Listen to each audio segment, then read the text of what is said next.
प्यारे बच्चों, हिंदी मीडियम के नंबर 1 चैनल शुभम क्लासेस पर आप सभी का मैं स्वागत करता हूं। मैं सुधीर सर।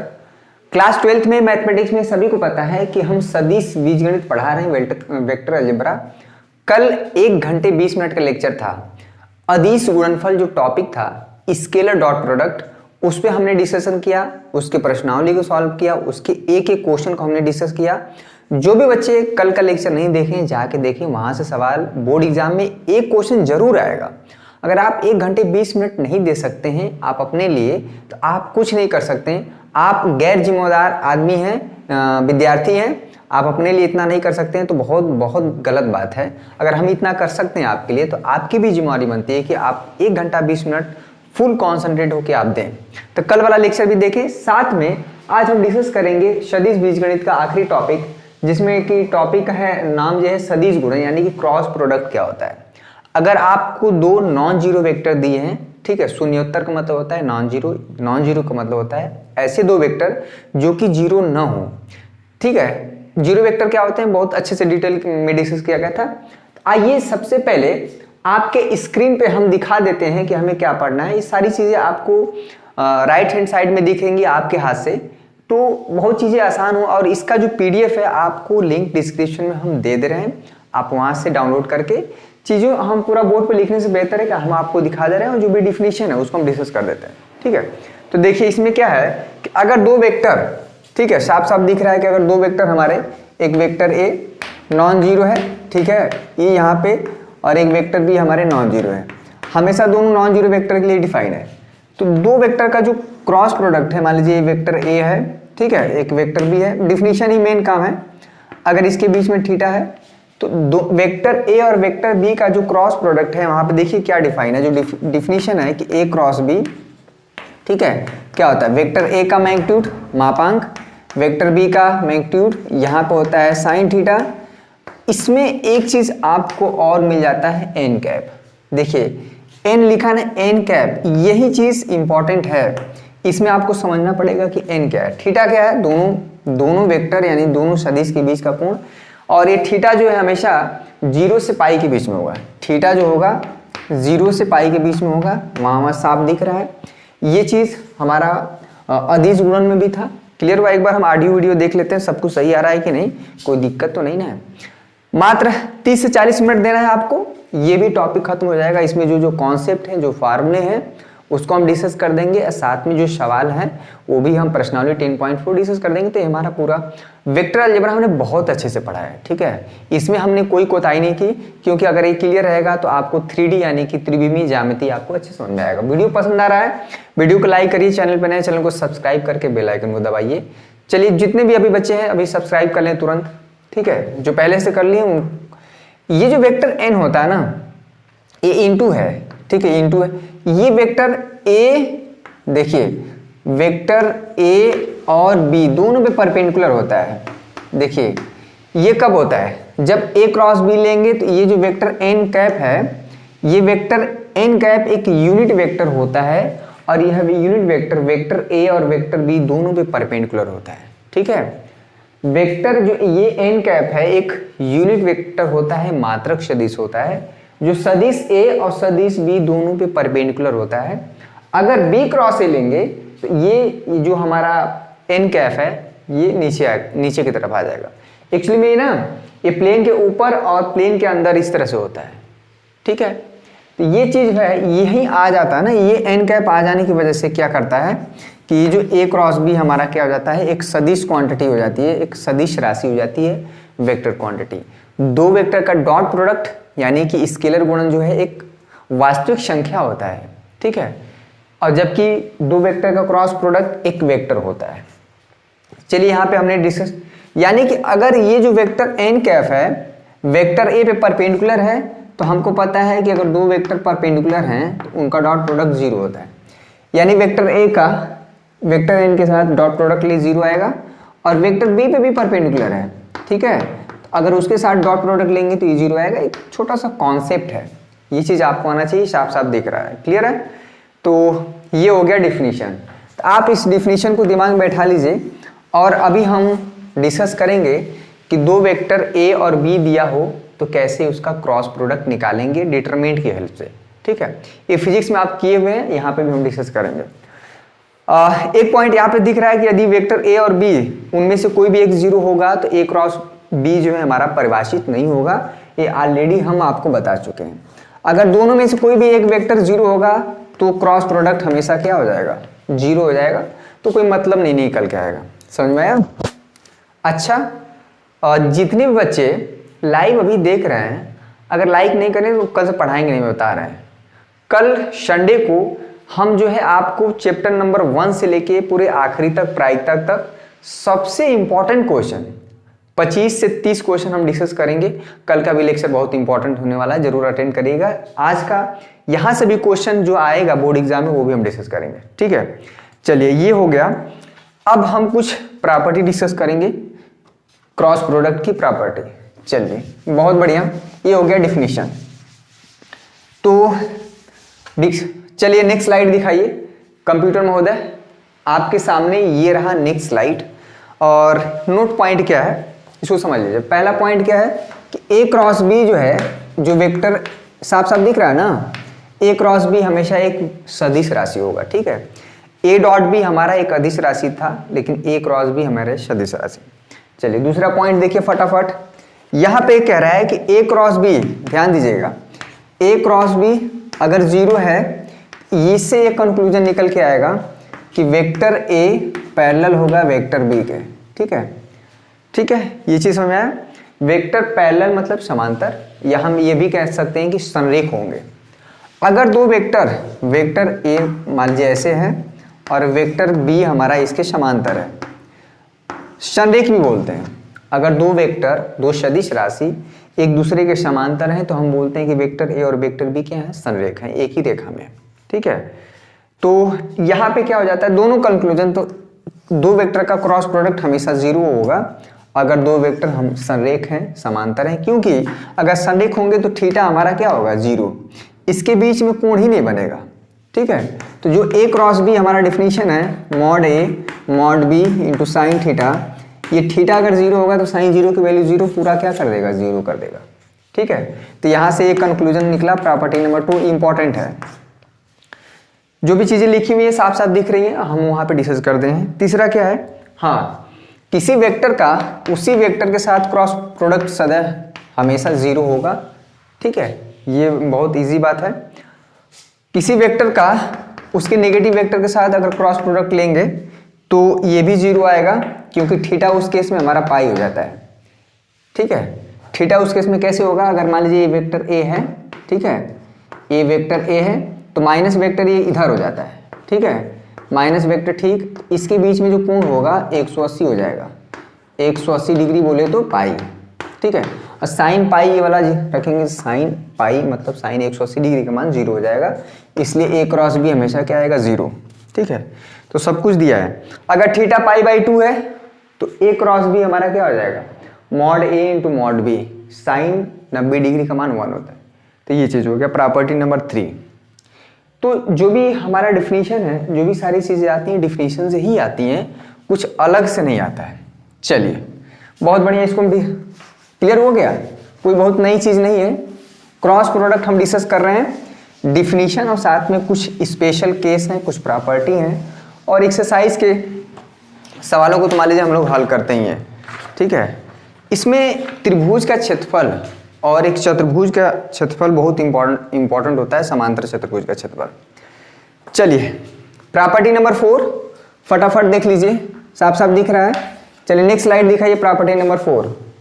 ठीक है, ये चीज है, तो सबको पता है कि आई क्रॉस आई, ठीक है, ये फिजिक्स में पढ़े हैं, जे क्रॉस जे, और यहाँ पे के क्रॉस के क्या हो जाता है, जीरो हो जाता है। ठीक है, आई क्रॉस जे के हो जाता है, वहाँ पे देखिए जे क्रॉस के हमारा आई हो जाता है, के क्रॉस आई जो है जे हो जाता है। ये बहुत ज़्यादा उतना इंपॉर्टेंट है नहीं, ये फिजिक्स के पॉइंट ऑफ व्यू से यहाँ पे इस सीक्वेंस में चलता है।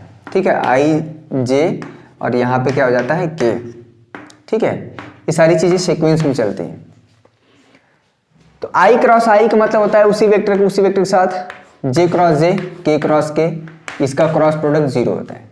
ठीक है, और ये जो चीज़ आई क्रॉस जे, के हो जाता है जे क्रॉस के। ये बहुत ज़्यादा पूछा जाता है नहीं, वो आप बस जानकारी के लिए, फिजिक्स में आप पढ़े हुए हैं। प्रॉपर्टी नंबर 5 कि कभी कभी जो है ए क्रॉस बी हमें निकालना पड़ता है। देखिएगा जो डिफिनीशन है ए क्रॉस बी, यहाँ देखिएगा मॉड ए, ठीक है, mod B into sine theta, यहाँ पे हो जाता है एन कैफ, ठीक है। तो कभी कभी ये साइन थीटा यानी थीटा पूछ देता है, वेक्टर ए दे देगा, वेक्टर बी दे देगा, और ये तो यूनिट वेक्टर है। हम क्या करेंगे, दोनों साइड मॉड लगा देंगे एक बार फिर से।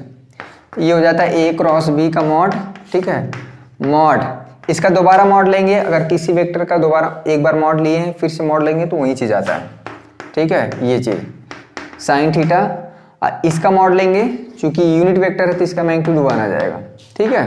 तो यहाँ से फार्मूला बन जाता है sine theta equal to A cross B अपान में अलग अलग का मॉड, ठीक है। सबसे इंपॉर्टेंट चीज़ है कि ए क्रॉस बी कैसे निकाला जाएगा अगर दो वेक्टर हमको दिए। आखिरी में हम डिस्कस करेंगे कि दो वेक्टर ए और बी दिए हैं तो कैसे ए क्रॉस बी निकाला जाएगा, ये आप कर सकते हैं, ठीक है।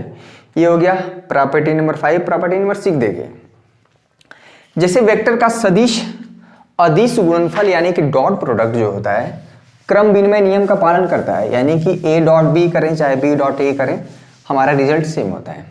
लेकिन यहाँ क्रॉस प्रोडक्ट में ऐसा नहीं होता है, ठीक है। प्रॉपर्टी नंबर 6 देख लीजिए कि A cross B not equal to B cross A, हमेशा ऐसा नहीं होता है, ठीक है। ये चीज़ दिमाग में रखिए। हाँ, ए क्रॉस बी हमारा होता है माइनस बी क्रॉस ए, ध्यान दीजिएगा, ठीक है। ये चीज़ हो गया, A cross B equal to minus B cross A होता है।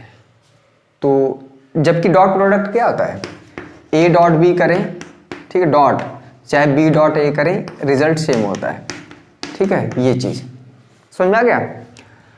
तो इसी प्रॉपर्टी का यूज करके जो जे क्रॉस आई होता है माइनस के होता है की क्रॉस जे, यहाँ पे देख लीजिए साफ साफ दिख रहा है। ये सब इतना इंपॉर्टेंट नहीं है लेकिन आपके सिलेबस में है तो हमने डिस्कस कर दिया। जो सबसे इंपॉर्टेंट है वो हम नेक्स्ट स्लाइड में डिस्कस कर रहे हैं। चलिए कंप्यूटर महोदय अगला स्लाइड दिखाया जाए। यहाँ पे आपके सामने ये रहा। तो प्रॉपर्टी नंबर 8 और 9 यहाँ से आपको सवाल जरूर मिलेंगे, 100% मिलेंगे। 200, 400, 1000% गारंटी के साथ कह रहे हैं कि एग्जाम में आपके क्वेश्चन मिलेंगे। यहाँ से त्रिभुज का क्षेत्रफल और समांतर चतुर्भुज का क्षेत्रफल निकालना बहुत इंपॉर्टेंट है। चलिए जितना हम बताएं उतना नोट करिए पहले। चलिए कंप्यूटर महोदय बच्चों को नेक्स्ट स्लाइड दिखाइए। तो आपके सामने रहा ये स्लाइड, आप देख लीजिए कि त्रिभुज का क्षेत्रफल और समांतर चतुर्भुज का क्षेत्रफल कैसे निकालेंगे। हम ये इसका जो पीडीएफ लिंक डिस्क्रिप्शन में दे रहे हैं, डाउनलोड कर लीजिए। बहुत जो चीज़ ज़रूरत है, जो टू द पॉइंट है, वही हम डिस्कस कर रहे हैं। अनावश्यक चीज़ों को हम नहीं यहाँ पे पॉइंट आउट कर रहे हैं। होने के लिए आप क्रॉस प्रोडक्ट पढ़ेंगे 10 दिन 15 दिन लग जाएगा, ठीक है, बहुत ज़्यादा डिटेल में। लेकिन हमारा फोकस जो है फिलहाल बोर्ड पर है, बोर्ड एग्जाम पर है कि यहाँ पे एक वेक्टर, अगर मान लीजिए ए बी सी एक हमारा त्रिभुज बन रहा है, लेकिन यहाँ पे आपको देखिए यहाँ पे लिखा है कि यदि वेक्टर ए एवं वेक्टर बी किसी त्रिभुज की संलग्न भुजाओं को निरूपित करते हैं। ये जो वेक्टर है संलग्न मतलब होता है कि एक ही जगह से, ये देखिए ये भुजा और ये भुजा एक ही जगह से निकल रही है, ठीक है। यहाँ से ये भुजा और ये भुजा संलग्न कहलाएंगी, एक ही जगह से लगी हुई है, अगर साफ साफ शब्दों में समझे तो, ठीक है। तो अगर ये वेक्टर ए है और यहाँ से ये पूरा वेक्टर बी है और इसके बीच में कोण थीटा है, तो हम इसको ऐसे मिला देंगे तो त्रिभुज बनेगा। ये बताइए, अगर त्रिभुज बनेगा तो त्रिभुज का क्षेत्रफल तो हमेशा निकलेगा ना। तो जो त्रिभुज का क्षेत्रफल होगा भैया वो कुछ नहीं होगा 1/2 और ए क्रॉस बी आप जो निकालेंगे, ठीक है, जो वेक्टर ए क्रॉस बी निकालेंगे उसका मैग्नीट्यूड। अब सबसे बड़ा सवाल है कि ए क्रॉस बी निकाले कैसे, वो हम लास्ट में डिस्कस करेंगे कि दो वेक्टर दिए हैं तो उसका ए क्रॉस बी कैसे निकाला जाएगा डिटरमिनेंट के हेल्प से, ठीक है। तो ये आप फार्मूला दिमाग में बैठा लीजिए, अभी हम क्वेश्चन करेंगे समझ में आएगा। यहाँ पे 9वां देख लीजिए, एक समांतर चतुर्भुज का क्षेत्रफल निकालना, ठीक है। यहाँ पे अगर ये वेक्टर ए दिया हो, ये वेक्टर बी दिया हो, ठीक है, तो एक समांतर चतुर्भुज बनेगा। साफ साफ देखिए यहाँ पे हो जाएगा ए, देखिए वहाँ फिगर दिख रहा है ए बी, यहाँ पे सी और डी, ठीक है। और इसके बीच में कोण थीटा है। इस समांतर चतुर्भुज का जो क्षेत्रफल होगा, ठीक है, यदि वेक्टर ए एवं वेक्टर बी किसी समांतर चतुर्भुज की संलग्न भुजाओं को निरूपित करते हैं तो समांतर चतुर्भुज का क्षेत्रफल, यहाँ पे देखिए साफ साफ, हम पूरा उतना नहीं लिखेंगे, ठीक है। तो यहाँ पे वेक्टर ए और वेक्टर बी जो है ये किसी समांतर चतुर्भुज की संलग्न भुजाओं को निरूपित करते हैं। यानी ये वेक्टर ए है तो ये भी वेक्टर ए होगा, और ये वेक्टर बी है तो ये भी वेक्टर बी होगा, ठीक है। समांतर चतुर्भुज की खास बात होती है कि आमने सामने की भुजा पैरेलल और इक्वल लेंथ की होती है, ठीक है। तो इसका जो क्षेत्रफल होगा ये कुछ नहीं, जो वेक्टर ए और वेक्टर बी है ना उसका क्रॉस प्रोडक्ट निकाल के, हमको पता है कि दो वेक्टर का अगर क्रॉस प्रोडक्ट निकालते हैं तो वो वेक्टर आता है, और जो वेक्टर आएगा उसका मैग्नीट्यूड निकाल लेंगे, ठीक है। ये खड़ी पाई हो गया ना, ये क्या बताता है, परिमाण। चलिए ये बात हो गया।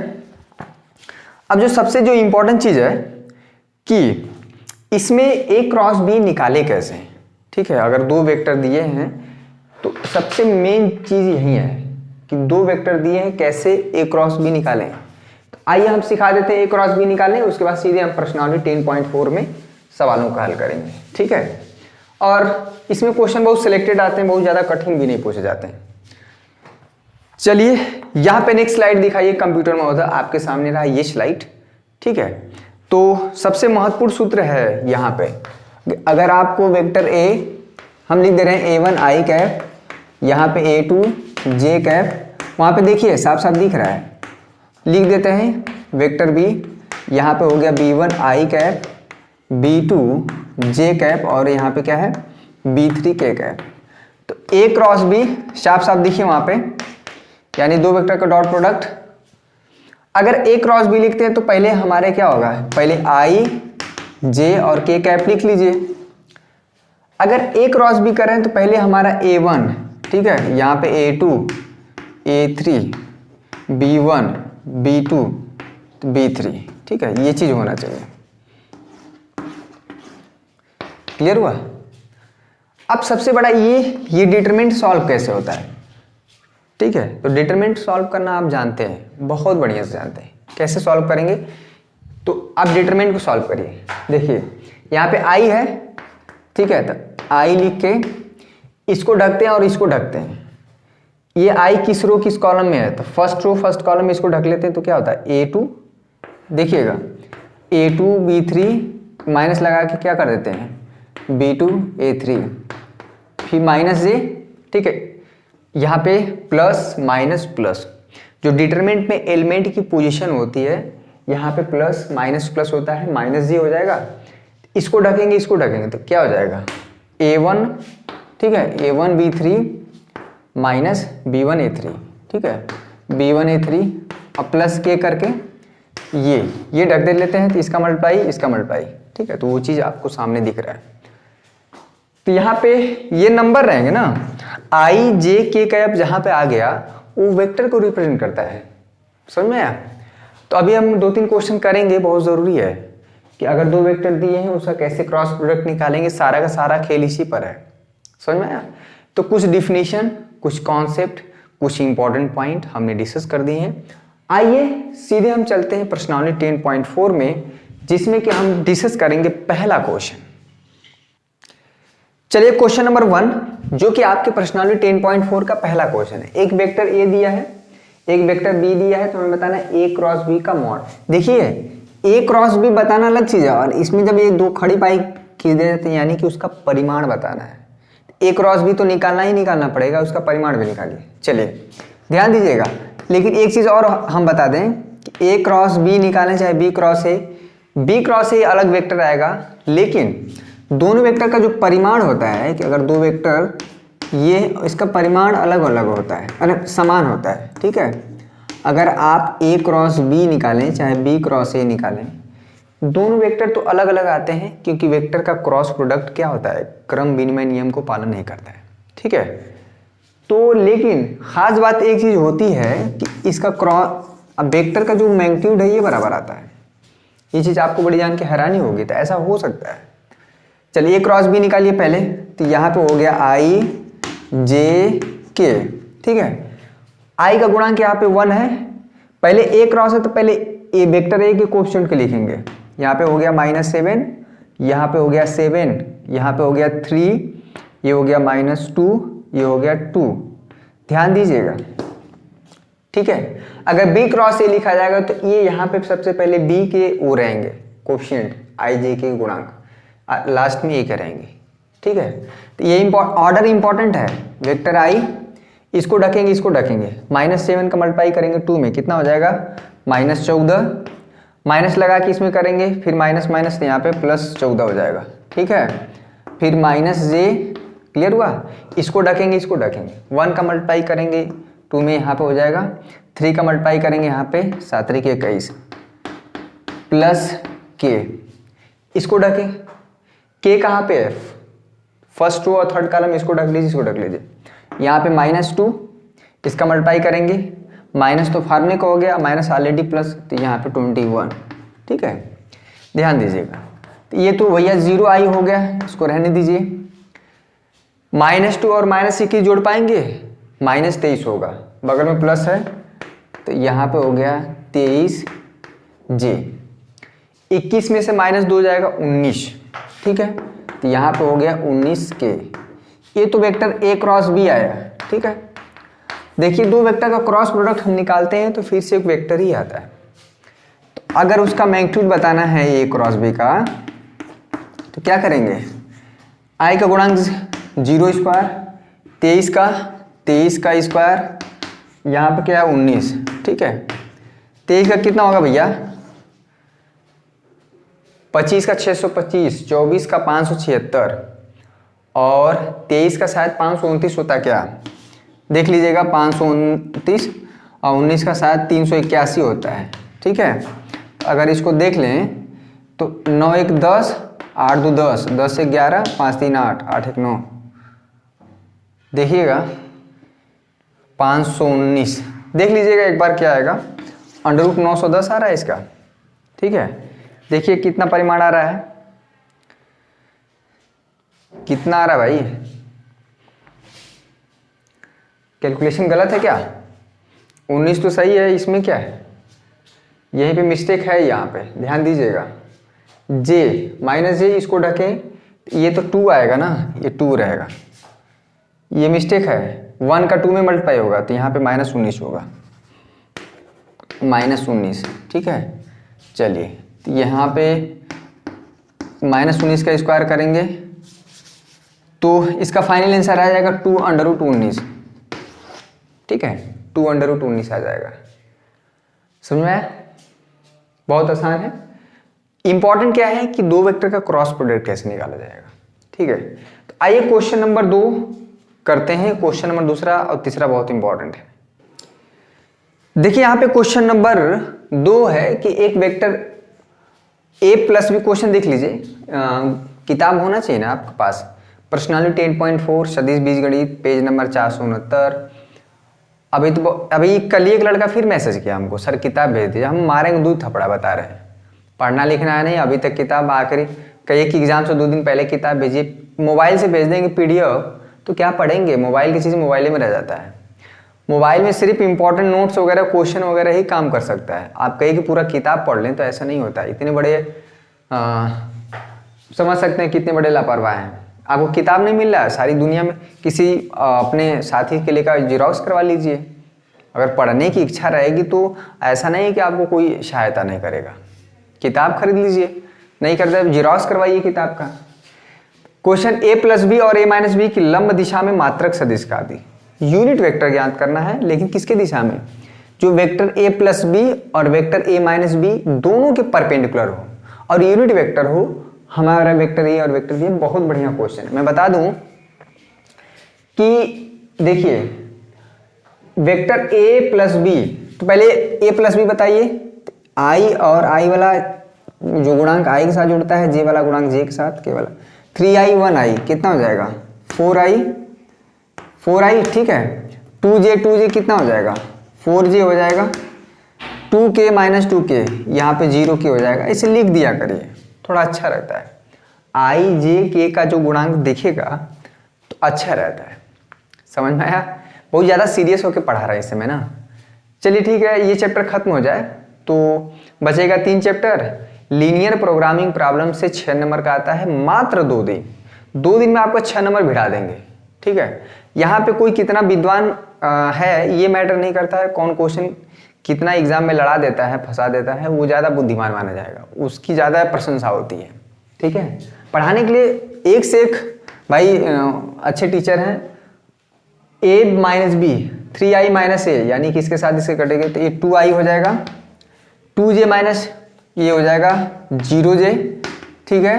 2k माइनस माइनस तो प्लस 4k हो जाएगा, ठीक है। अब एक तरह से समझिए a प्लस बी को आप वेक्टर c मान लीजिए, ठीक है, और इसको a माइनस बी को वेक्टर d मान लीजिए, ठीक है। तो आप कह सकते हैं कि ऐसा हमें एक यूनिट वेक्टर मात्रक सदिश बताना है जो यहाँ पे दिख रहा है कि नहीं, कॉर्नर पे दिख रहा है कि नहीं, ठीक है, दिख रहा है। इसको देखिए, 2 वेक्टर को जोड़ते हैं तो एक वेक्टर ही आता है, इसको हमने c मान लिया। 2 वेक्टर को घटाते हैं वेक्टर आता है, इसको d मान लिया, वेक्टर d। अब हमें ऐसा वेक्टर बताना है मात्रक सदिश जो वेक्टर c पे परपेंडिकुलर हो और वेक्टर d दोनों पे। तो भैया ये जो वेक्टर होता है ये निकल के आएगा a क्रॉस b, ठीक है, a क्रॉस b का मॉड अपान में दोनों का अलग अलग मॉड, ठीक है। चूंकि यहाँ पे c है ना तो वेक्टर c और यहाँ पे वेक्टर d, यहाँ पे वेक्टर c और वेक्टर d, क्लियर हुआ। तो c क्रॉस d निकालना पड़ेगा आपको, क्लियर हुआ। c क्रॉस d निकालने का मतलब है यहाँ पे अगर आपको नहीं समझ में आ रहा है तो आप c है क्या हमारा a प्लस बी, ठीक है, यहाँ पे हो जाएगा a माइनस बी अपान में a प्लस बी का मॉड, ये सिंपल इनटू है, ये डॉट प्रोडक्ट नहीं है, यहाँ पे हो जाएगा a माइनस बी, ठीक है। ये चीज़ समझ में आया, ये चीज़ और ये चीज़ सेम है, बस a प्लस बी की जगह c लिख दिए, तो ये आसान पड़ेगा, ठीक है। चलिए इतना नोट डाउन करिए, फटाफट निकालिए c क्रॉस d। तो चलिए यहाँ पे देख लीजिए जो हमारा फार्मूला है ये वो वेक्टर है ना, यहाँ देखिए ये मात्रक सदिश है, ये ऐसा मात्रक सदिश है, देखिए ये जो मात्रक सदिश है ना ये वेक्टर c पे भी परपेंडिकुलर होगा और ये मात्रक सदिश जो है वेक्टर d पे भी। c बोले तो a प्लस बी और d बोले तो a माइनस बी, ठीक है। तो यहाँ पे फार्मूला देखिए मॉड c, तो मॉड c हमने निकाल दिया, यानी कि a प्लस बी का मैग्नीट्यूड y/4√2, जो मॉड d यानी वेक्टर जो d है हमने, यानी कि वेक्टर d मतलब a माइनस बी वो है इसका, तो इसका मैग्नीट्यूड दोनों का निकल गया, यहाँ पर रख देंगे, यहाँ पर रख देंगे, ठीक है। अब निकालना है c क्रॉस d, तो c cross d i j k, ये c का गुणांक है और ये d का है, हमने निकाल दिया है c क्रॉस d, ठीक है। c क्रॉस कैसे निकालेंगे, i लिख के इसको ढकेंगे, इसको डिटरमिनेंट को सॉल्व करने आना चाहिए, डिटरमिनेंट नहीं आ रहा तब बहुत जाके देखिए सब कुछ। -6 -2 -8 प्लस है, यहाँ पे हो जाएगा 8j, यहाँ पे हो जाएगा 4k, ठीक है। अब इसका मैग्नीट्यूड निकाल दीजिए, क्योंकि c क्रॉस d आपने निकाल दिया है, तो c क्रॉस d नहीं चाहिए, c क्रॉस d का मैग्नीट्यूड चाहिए, ठीक है, c क्रॉस d का मैग्नीट्यूड, ठीक है। -8 की स्क्वायर करेंगे 64, 8 का 64, ये हो जाएगा 4 चौको 16, ठीक है। 64 को लिख सकते हैं 2 इंटू 64 प्लस 16, दोनों जगह पे 16 कॉमन है, बाहर हो जाएगा 4,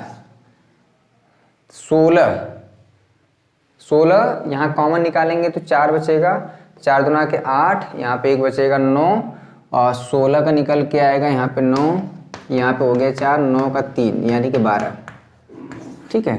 ये हो जाएगा 144 होगा, 2 चौको 8, 2 छक्के 12, 128, 16 144, 144 का वर्गमूल 12, ठीक है। तो यहीं पर रख देते हैं इसी फार्मूले में, तो हमारा क्या निकल जाएगा, एक यूनिट वेक्टर निकल के आएगा, ठीक है। 1 मिनट, गड़बड़ हो रहा है क्या, फार्मूला यहाँ पे इसका मैग्नीट्यूड नहीं होगा, ध्यान दीजिएगा, ये बहुत बड़ा मिस्टेक हो गया, ये नहीं होगा, ठीक है, ये नहीं होगा भाई, सिर्फ और सिर्फ यहाँ पे ये होगा, मिस्टेक हो गया है। ये c क्रॉस d यहाँ पर रख देंगे और ये वेक्टर c का मॉड वेक्टर d का मॉड यहीं पर रख देंगे, हमारा हो जाएगा। ठीक है, आंसर देखिए यहाँ पे हो जाएगा -8i plus 8j plus 4k अपान में ये 4√2 इंटू 2√5, ठीक है, यही आएगा। ये हमारा यूनिट वेक्टर, आप आंसर देख लीजिएगा, बिल्कुल सही होगा। समझ में आया? चलिए, तो ये रहा क्वेश्चन, बड़ा ही जबरदस्त क्वेश्चन था, ठीक है। चलिए नेक्स्ट क्वेश्चन देखिए, क्वेश्चन नंबर 3। कैलकुलेशन पे ध्यान दीजिएगा। क्वेश्चन नंबर 3 इस चैप्टर का सबसे बढ़िया क्वेश्चन, थोड़ा सा समझने वाला, थोड़ा सा ही समझने वाला। इसमें बहुत ज़्यादा दिमाग लगाएंगे तो दिक्कत हो जाता है। किसी क्वेश्चन में बहुत ज़्यादा अगर दिमाग लगा दें तो गलत हो जाता है, ठीक है। बहुत सिंपल, बहुत नॉर्मल समझना है। कह रहा यदि एक मात्रक सदिश A, ठीक है, मात्रक सदिश क्या होता है? जिसका परिमाण 1 होगा। तो हमने मान लिया, माना मात्रक सदिश क्या है? Vector A = a1i plus a2j plus a3k। चूंकि वेक्टर एक हमारा मात्रक सदिश है, यानी कि इसका परिमाण क्या होगा? 1 होगा। अगर इसका मैग्नीट्यूड निकालें तो 1 होगा। क्यों? क्योंकि ये हमारा क्या है? मात्रक सदिश है, हमने माना है, ठीक है, मात्रक सदिश है। क्योंकि मात्रक सदिश की डिफिनीशन होती है कि उसका परिमाण क्या आएगा? 1 आएगा। अगर इसका परिमाण निकालें, किसी वेक्टर का परिमाण, तो √a1² a2² प्लस a3² = 1, दोनों पक्षों का वर्ग कर दिए तो हमारा ये आया, ठीक है। ये जो मात्रक सदिश A है ना, वेक्टर I के साथ π/3 कोण पर है। यानी कि अगर वेक्टर A के साथ π/3 पे है, ठीक है, जो वेक्टर A है जो कि मात्रक सदिश है, I भी मात्रक सदिश होता है, ये वेक्टर A के साथ तो हमको ये डॉट प्रोडक्ट ले लेंगे, ठीक है, I cos π/3, ठीक है, क्लियर हुआ? ध्यान दीजिएगा, चूंकि a.i, ठीक है, वेक्टर A हमारा A है और I हमारा A है, तो I वेक्टर हमारा क्या होता है? 1 × i cap plus 0 × j cap plus 0 × k cap. अगर वेक्टर A का I के साथ डॉट प्रोडक्ट लिख लेंगे तो सिर्फ a1 × i ये चीज़ आ जाएगा। a1 ये यूनिट वेक्टर है, I भी यूनिट वेक्टर होता है। cos π/3 बोले तो 60 डिग्री, और cos 60 डिग्री की वैल्यू भैया 1/2 होती है। तो यहाँ से a1 आ गया हमारा 1/2। ध्यान दीजिएगा, क्वेश्चन पूछ क्या रहा है कि j के साथ π/4 है और k के साथ एक न्यून कोण थीटा बनाता है, तो थीटा का मान बताइए और इसकी सहायता से वेक्टर A के घटक बताइए। जो वेक्टर A के घटक है, मतलब a1 i, मतलब ये पूरा a1 बताना है, a2 बताना है, a3 बताना है। आप a1 a2 a3 बता देंगे तो पूरा वेक्टर A बता देंगे। क्लियर हुआ? जो वेक्टर A है, चलिए ध्यान दीजिए, वेक्टर A है, क्लियर हुआ, वो वेक्टर J के साथ कितने कोण पर है? π/4। तो जो हम इसका डॉट प्रोडक्ट ले लेंगे, ठीक है, तो क्या होता है? डॉट π/4 बोले तो 45 डिग्री, π/4 a डॉट J लेंगे, ठीक है, तो जो J होता है केवल J के साथ होगा, बाकी 0 होता है, तो यहाँ पे सिंपली आ जाएगा a2। चूंकि वेक्टर A हमारा मात्रक सदिश है, 1 होगा, J भी मात्रक सदिश होता है, 1 हो जाएगा, इसकी वैल्यू 1/√2 हो जाएगी, ठीक है। तो यहाँ पे a2 आ गया 1/√2, ठीक है। अगर a1 निकल गया है, a2 निकल गया है, ये समीकरण नंबर 2 में रख दीजिए तो a3 निकल के आ जाएगा। तो समीकरण नंबर 2 में मान रख दीजिए a1 का मान, a1 का मान रख दीजिए 1/2, 1/4 हो जाएगा। a2 का मान क्या है? 1/√2, इसका स्क्वायर करेंगे 1/2, यहाँ पे है हमारा a3² = यहाँ पे 1। ये कैसे जुड़ेगा? 2 का मल्टीप्लाई कर दीजिए ऊपर नीचे, 4 हो जाएगा, ये हो जाएगा 3/4 प्लस a3² = 1। इसको उधर ले जाएंगे तो ये हो जाएगा 3/4, ठीक है, यहाँ पे सिंपली 1/4, ठीक है। a3 का स्क्वायर करेंगे, a3 1/4 = यहाँ पे आ जाएगा 1/2। चलिए प्लस लेके चलते हैं। ये बताइए a1 आ गया, a2 आ गया और a3 आ गया, ठीक है। इस मात्रक सदिश का हमारे घटक आ गए a1 a2 a3। a1 हमारा क्या है? 1/2, क्या 1/√2 और यहाँ पे क्या है 1/2। ठीक है, तो ये चीज आ गया। ये तो घटा क्या गया, कह रहा जो वेक्टर ए है वेक्टर के साथ न्यून कोण थीटा बना रहा है। ध्यान दीजिएगा, ये वेक्टर ए जो है के के साथ, तो यहाँ पे हो जाएगा मॉड ए मॉड के, यहाँ पे हो जाएगा कॉस थीटा। ठीक है, अगर यहाँ पे वेक्टर ए का के साथ डॉट प्रोडक्ट लेंगे तो यहाँ पे सिर्फ आ जाएगा A3, यहाँ पे हो जाएगा 1, ये हो जाएगा 1, यहाँ पे हो जाएगा कॉस थीटा। A3 का मान हमने निकाल दिया 1/2। ठीक है, तो यहाँ पे हो जाएगा कॉस थीटा। 1/2 कितने एंगल में मान होता है, कॉस 60 डिग्री। ठीक है, यहाँ पे हो गया कॉस थीटा, कॉस से कॉस कट गया, थीटा की वैल्यू आ गई 60 डिग्री। 60 डिग्री बोले तो π/3। ठीक है, ये थीटा आ गया हमारा π/3। π/3 न्यून कोण है ना, 0 से 90 डिग्री के बीच का कोण न्यून कोण कहलाता है। और वेक्टर ए के घटक भी ज्ञात कीजिए। तो वेक्टर ए के घटक क्या है, A1 है, A2 है और हमारा क्या है A3 है। A1 की वैल्यू क्या है 1/2, A2 की वैल्यू क्या है 1/√2, इसकी वैल्यू 1/2। ठीक है, तो यही हमारे घटक होंगे। अब इसमें भी घटक, ये अदिश घटक है। सदिश घटक क्या होंगे, इसमें I लगा देंगे, इसमें J लगा देंगे, इसमें K लगा देंगे तो सदिश घटक हो जाएंगे। तो क्वेश्चन नंबर 1, 2, 3। क्वेश्चन नंबर 4 बहुत आसान है, आप कर सकते हैं। क्वेश्चन नंबर 5 भी क्रॉस प्रोडक्ट है, लेमडा म्यू। ये 5, 6 भी कभी नहीं पूछा गया है, 7 भी कभी पूछा नहीं गया, 8 भी कभी नहीं पूछा गया है। क्वेश्चन नंबर 9 और 10 सिलेक्टेड क्वेश्चन करेंगे। क्वेश्चन नंबर 9 और 10 बहुत इंपॉर्टेंट है, बहुत बार पूछा गया है, हजारों बार पूछा गया। क्वेश्चन नंबर 9 और 10 देखिए। क्वेश्चन नंबर 9 और 10 बहुत बार बोर्ड एग्जाम में पूछा गया है। इस पूरे सदिश बीजगणित वेक्टर क्रॉस प्रोडक्ट के सबसे इंपॉर्टेंट क्वेश्चन नंबर 9 और 10 है। कह रहा है कि जो ए बी सी किसी त्रिभुज के शीर्षों के निर्देशांक हैं, तो कह रहा है कि ये जो शीर्ष जो त्रिभुज हमारा बनेगा इसका क्षेत्रफल निकालना है। बहुत आसान है, संलग्न भुजा निकाल लीजिए, यानी कि ए बी निकाल लीजिए। ठीक है, ए बी कैसे निकलेगा, बहुत बार हो चुका है, ओ बी माइनस ओ ए। ठीक है, कैसे निकलेगा, बी में से घटाएंगे, आई वाला आई के साथ, फर्स्ट वाला यहाँ पे हो जाएगा 2 में से 1 घटाएंगे तो 1 आएगा, यानी कि आई। 3 में से 1 घटाएंगे 2j, 5 में से 2 घटाएंगे 3k। ठीक है, ये चीज आ गया, यानी कि आपको आ गया ये वेक्टर। और निकाल लीजिए AC, संलग्न भुजा निकालना है, यानी कि ये जुड़ी हुई एक जगह।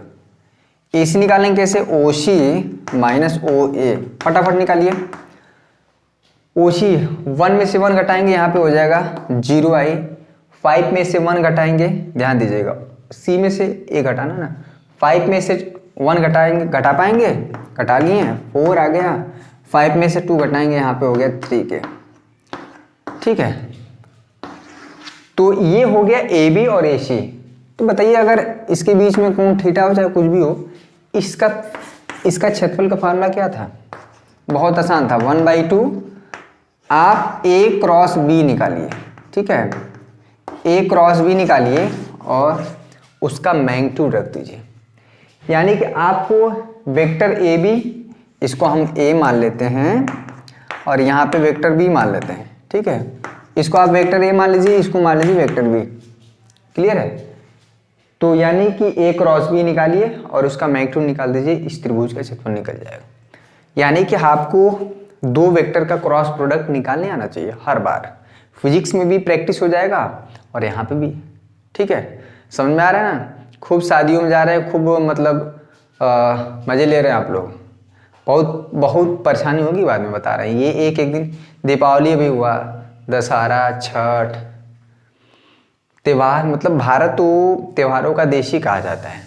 लेकिन हर बार हम बोलते हैं कि उन बच्चों के लिए कभी कभी त्यौहार नहीं होता है जो बोर्ड एग्जाम में होते हैं। 12th क्लास सबसे टफ और सबसे आसान भी, यहीं से कैरियर भी डिसाइड होता है कि आप कहाँ जाएंगे। एक समांतर चतुर्भुज का क्षेत्रफल बताना है जिसकी संलग्न भुजाएं वेक्टर A और वेक्टर B हैं। ठीक है, समांतर चतुर्भुज आमने सामने की भुजा पैरेलल होती हैं और इक्वल होती हैं। तो कुछ नहीं करना है, इसका जो क्षेत्रफल है ठीक है, एरिया आप समांतर चतुर्भुज ABCD, मान लीजिए यहाँ पे D है, कुछ नहीं करना है। ये जो वेक्टर A है वेक्टर B का क्या निकालिए, cross product, A cross B निकालेंगे, फिर से वेक्टर आएगा उसका मैग्नीट्यूड निकालेंगे। A क्रॉस B कैसे निकलेगा, IJK, A का क्या है गुणांक 1 -1 3, इसका क्या है 2 -7 और यहाँ पे क्या है 1। बस निकाल लीजिए डिटरमिनेंट का। कैसे हल करेंगे, I इसको ढकेंगे इसको ढकेंगे -1, इसका मल्टीप्लाई करेंगे और इसमें ये +21, ठीक है, -j, इसको सॉल्व कर लीजिएगा। फिर जो A क्रॉस B आएगा वेक्टर आएगा, IJK कैब उसमें रहेगा, फिर उसका मैग्नीट्यूड निकालेंगे, वही हमारा क्या आएगा, इसी फॉर्म में पढ़ लेंगे। तो आपको बाकी सारे क्वेश्चन इसमें करने की जरूरत नहीं है, कोई पूछा नहीं गया है, अनावश्यक मत करिए, परेशान मत होइए। हम बोल रहे हैं बार बार, हम आपको वो सारे क्वेश्चन करा देंगे जो बोर्ड एग्जाम में पूछे जाएंगे। ऐसा एक भी क्वेश्चन आपको नहीं मिलेगा जो हम ना बताएं। ये सब क्वेश्चन है मतलब IIT JEE का, बाकी समझने के लिए मैथमेटिक्स। अभी हमारा फुल कंसंट्रेशन उस पर है जो बोर्ड एग्जाम में नंबर आपके आ जाए। आप बेशक चीज़ों को करेंगे पूरा क्वेश्चन, आप बेशक सीखेंगे, चीज़ें सीखेंगे, ज़्यादा सीखेंगे, मैथमेटिक्स सीखेंगे, कॉन्सेप्ट सीखेंगे, ज़्यादा फार्मूले क्लियर होंगे, लेकिन हमें अभी बुद्धिमान जो प्रखंड विद्वान बनने की ज़रूरत नहीं है। अभी हम इतना चाह रहे हैं कि हम उतना जान लें जो कि बोर्ड एग्जाम में सवाल आए तो हम कर ले जाएं, फार्मूले पूरे तैयार रहें, कॉन्सेप्ट क्लियर रहें और उतना क्वेश्चन करके जाएं जो आते हैं, ठीक है। तो क्वेश्चन कराने के लिए तो हम सारे क्वेश्चन करा दें, उसमें क्या दिक्कत है, लेकिन क्या करेंगे जान के, क्या ज़रूरत है, जैसे जैसे हम देखेंगे सवाल, ठीक है। तो आई होप आपको ये सेशन पसंद आया होगा, अच्छा लगा होगा। इसके प्रीवियस वाले लेक्चर काफ़ी लेंदी था, लेकिन आज थोड़ा कम था, ठीक है। तो डॉट प्रोडक्ट और क्रॉस प्रोडक्ट को मैंने एक एक लेक्चर में ख़त्म किया, तो आई होप आपको समझ में आया होगा। अगर इस सारे, आप देखिए कितने चैप्टर हमारे पढ़ा दिए, कितने बच्चे, मात्र 3। LPP 2 दिन में खत्म हो जाएगा, बच जाएगा 2, बच जाएगा 3D और प्रायिकता, ठीक है। तो बीच बीच में हम लोग उसको लेके चलेंगे, लेकिन वो सिर्फ संडे क्लास चलेगा, ये जो बाकी 2 चैप्टर पढ़े बचेगा। बाकी जो पीछे का पढ़े में ना, हम उसको रिवीजन पे फोकस करेंगे, 3 बार 4 बार 5 बार 10 बार क्वेश्चन इंपॉर्टेंट, प्रैक्टिस 2 बार 3 बार, जितना करेंगे उतना आप क्या है, आपका तैयार होता जाएगा, ठीक है। कभी आप सवाल पूछिए हमसे, कभी हम आपसे पूछते हैं, तो इस तरह से करते करते हम लोग क्या कर लेंगे, रिवाइज कर लेंगे, ठीक है। तो कल मिलते हैं कुछ कल हम मोस्ट इंपॉर्टेंट क्वेश्चन बताएंगे पूरे चैप्टर से लेकर जितना हम पढ़ाए हैं, ठीक है, पूरी बुक से, पार्ट 1 पार्ट 2 से, ठीक है। हो सकता है बोर्ड पे बताएं या हो सकता है कि हम आपको वैसे दिखा दें। हम वही क्वेश्चन बताएंगे जो हमने सॉल्व किया है और आपको बोर्ड एग्जाम में आने के चांसेस बहुत ज़्यादा रहेंगे। तो कल मिलते हैं ज़बरदस्त वीडियो के साथ, तब तक के लिए आप सभी का बहुत बहुत शुक्रिया। जय हिंद, जय भारत।